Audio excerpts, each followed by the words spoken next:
Hello， 大家好，歡迎收睇護心 Podcast。今日好開心請到我哋嘅特別嘉賓納豆仔一齊同我哋傾下偈。Hello， 大家好。今次你上嚟有咩想同我哋傾啊？哎呀，有一個問題想問你好耐㗎啦。你咁多首自己嘅歌當中，邊首令你感受最深㗎？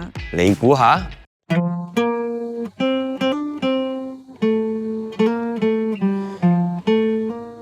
呢個 melody 好熟喎，呢首歌我都好中意㗎。近排咧，我覺得呢兩句歌詞對我嚟講特別有意義。去到某個年紀，仲要有埋自己嘅家庭，就有種責任要好好打理自己，對自己嘅健康負責任。哦，突然間咁感慨嘅。我諗係醒覺啦。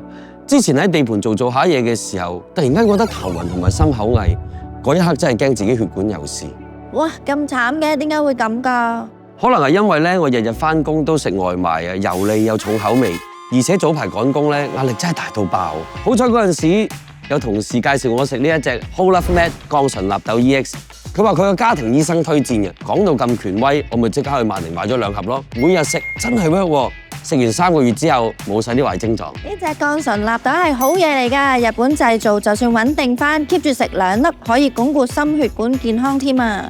聽我講，健康唔係靠把口，係靠行動嘅，係真漢子嘅就要守護埋家人，即刻去萬寧入手，為健康做足準備。